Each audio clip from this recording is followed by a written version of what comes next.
अस्सलामुअलैकुम, welcome to my YouTube channel cooking tasty recipes. आज मैं अपने किचन में बनाने जा रही हूँ मज़ेदार से चिकन के मलाई कबाब, जिसकी रेसिपी मैं आपके साथ शेयर करूँगी। नहायत ही आसान है और मज़ेदार से झटपट बन जाने वाले। तो मलाई कबाब को बनाने के लिए यहाँ पर मैं लूँगी चिकन मेरे पास यहाँ पर है बोनलेस। तो इसको मैं कुछ इस तरह से इसकी कटिंग कर लूँगी, क्योंकि ये बड़े पीसेस में है तो मुझे यहाँ पर इसको थोड़ा छोटे पीसेस में कन्वर्ट करना होगा। यहाँ पर मैं इसकी, आप चाहें तो इसको बाज़ार से कीमा भी डायरेक्ट करवा सकती हैं, बिल्कुल बारीक सा। तो यहाँ पर मेरे पास चिकन बोनलेस था, तो मैंने इसको इसकी छोटी छोटी कटिंग कर ली है और इसके बाद मैं इसको चॉपर में ऐड करके इसका कीमा बना लूँगी। तो अगर आपको मेरा ये तरीका अच्छा लगा हो तो मेरी रेसिपी को ज़रूर लाइक करें।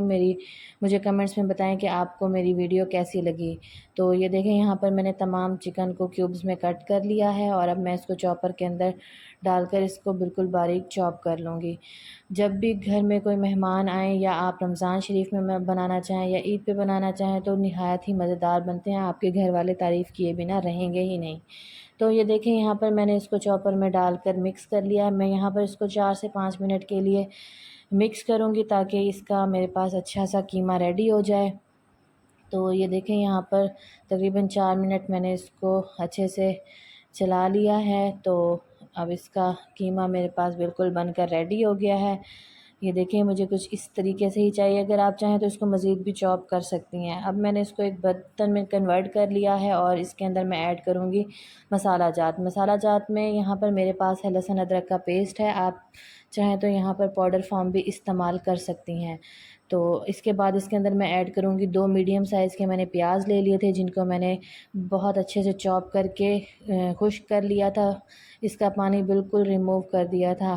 तो अब इसके बाद यहाँ पर मेरे पास हैं 2 अदद सब्ज़ मिर्चें, इनको भी मैं बारीक कट करके इसमें ऐड कर लूँगी। यहाँ पर 1 टेबल स्पून के करीब मैं सब्ज़ धनिया ऐड कर रही हूँ। अगर आप चाहें तो यहाँ पर पुदीना भी साथ में ऐड कर सकते हैं।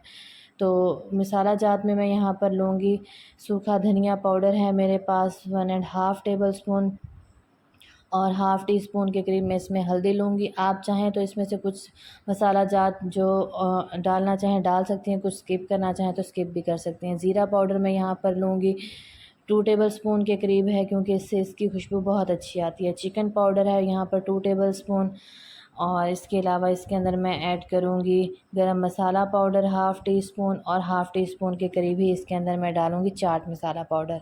ये ऑप्शनल है, अगर आप डालना चाहें तो डाल लें, अगर अदरवाइज़ इसको आप स्किप भी कर सकते हैं। और यहाँ पर हस्बे ज़रूरत मैं लूँगी नमक मैं यहाँ पर ले लूँगी 1 टेबल स्पून के करीब और उसके बाद इसके अंदर मैं ऐड करूँगी सुर्ख मिर्चें यहाँ पर पिसी हुई और कुटी हुई दोनों एक साथ में ऐड करूँगी 2 टेबल स्पून। मैं इनको थोड़ा सा स्पाइसी बनाऊँगी। अगर आप इनको स्पाइसी नहीं बनाना चाहते हैं तो आप यहाँ पर काली मिर्चें भी इस्तेमाल कर सकते हैं। यहाँ पर मैंने 1 अदद अंडा लिया है जो कि इसकी बाउंडिंग में काम आएगा और साथ ही इसके अंदर मैंने 1 कप भर के ब्रेड क्रम्स का ले लिया है। आप चाहें तो बाज़ार से भी ब्रेड क्रम्स ले सकते हैं, मैंने यहाँ पर फ्रेश ब्रेड क्रम्स यूज़ किए हैं। तो अब इन सब चीज़ों को मैं अच्छे से मिक्स कर लूँगी। तो ये देखें, यहाँ पर इन सब चीज़ों को मैं 4 से 5 मिनट अच्छे से मिक्स कर लूँगी, ये जब तक कि ये यकजान नहीं हो जाते। ये देखें, ये तमाम मटेरियल यकजान हो। चैनल को सब्सक्राइब करो, लाइक करो और शेयर करो, कमेंट करो। यहाँ पर मलाई कबाब के लिए मैं इसका क्रीमी टेक्सचर देने के लिए जो मटेरियल रेडी करूँगी उसके अंदर मैंने 3 से 4 टेबल स्पून पहले दही ली है। उसके बाद इसके अंदर मैंने फ़्रेश क्रीम ऐड की है, हाफ़ से ज़्यादा है थोड़ी, आप चाहें तो फुल ऐड करें, अदरवाइज़ आप हाफ़ भी ऐड कर सकते हैं। 3 से 4 टेबल स्पून इसके अंदर मैं ऐड करूँगी दूध और अब इन सब चीज़ों को मैं अच्छे से मिक्स कर लूँगी। और ये देखिए, यहाँ पर मैं इसकी कंसिस्टेंसी आपको दिखाऊँगी कि कुछ इस तरह की रखनी है। तो ये देखें, अच्छे से इसको मिक्स कर लिया है, तमाम चीज़ें यकजान हो गई हैं। अब हम इनको एक साइड पर रख देंगे। तो दूसरी तरफ जो मैंने मटेरियल कबाब का रेडी किया था तो उसके मैं कबाब बना लूँगी, एक ही साइज़ के बनाऊँगी। मैं हाथ पर थोड़ा सा ऑयल ले लूँगी और उसके बाद मिक्सचर में से थोड़ा सा मैं मटेरियल लूँगी और उसको मैं कबाब की शेप दूँगी। यहाँ पर आप चाहें तो साइज़ में बड़े छोटे अपनी पसंद के मुताबिक साइज़ रख सकते हैं कबाब का।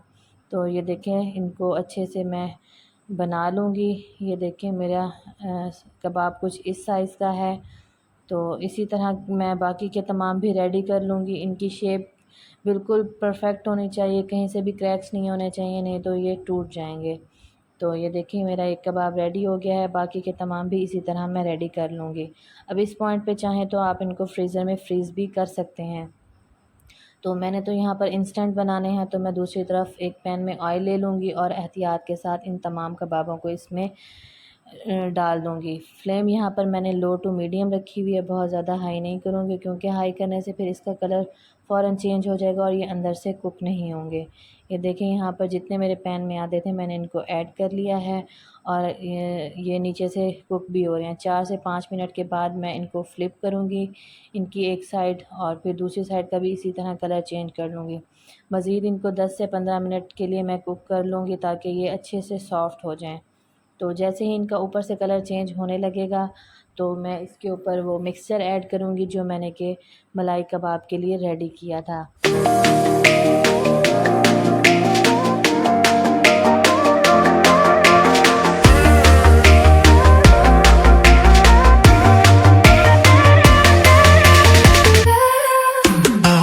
और ये देखें यहाँ पर अब मैं इनके ऊपर वो मटेरियल ऐड कर रही हूँ जो मैंने मलाई कबाब के लिए रेडी किया था, क्रीमी सा। तो एहतियात के साथ मैं तमाम कबाब के ऊपर इसको ऐड कर लूँगी और इसी के साथ ही इसको मज़ीद मैं 5 से 6 मिनट के लिए कुक करूँगी जब तक कि ये मिक्सचर ड्राई नहीं हो जाता और कबाब इनको अच्छे से जज़्ब नहीं कर लेते। तो इनको इनकी साइड में चेंज करती जाऊंगी और इनको मैं अच्छे से कुक करती जाऊंगी। ऊपर मैं थोड़ा सा हरा धनिया स्प्रिंकल करूंगी, आप चाहें तो यहाँ पर ज़ीरा पाउडर भी साथ में ऐड कर सकते हैं। मैं यहाँ पर ज़ीरा पाउडर भी डालूंगी जो कि मैंने बाज़ार से लिया हुआ है। आप चाहें तो यहाँ पर फ्रेश घर का ज़ीरा पाउडर भी ऐड कर सकते हैं। तो ये देखें, आप चाहें तो इधर ऑरिगानो भी ऐड कर सकते हैं, लेकिन यहाँ पर अगर हम ज़ीरा डालेंगे तो इससे उसका टेस्ट और भी ज़्यादा अच्छा आएगा। तो यहाँ पर इसको 4-5 मिनट हो गए हैं। अब हम इनकी साइडें चेंज करेंगे ताकि दोनों तरफ से ये अच्छे से इस मिक्सचर को जज़्ब कर लें। ये बनाना निहायत ही आसान है, बहुत ही मज़ेदार और जूसी से बनेंगे, बिल्कुल सॉफ्ट से। तो ये देखें 5 से 10 मिनट मज़ीद इनको पका लेने के बाद ये बिल्कुल रेडी हो गए थे और मैंने इनको डिश आउट कर लिया था। आप चाहें तो इनको सॉस के साथ सर्व करें, चाहे तो मेहमानों को इसको चटनी के साथ भी सर्व कर सकते हैं। ये देखें बिल्कुल अच्छे से पके हुए और सॉफ्ट। तो इसके साथ ही मुझे इजाज़त दें। अल्लाह।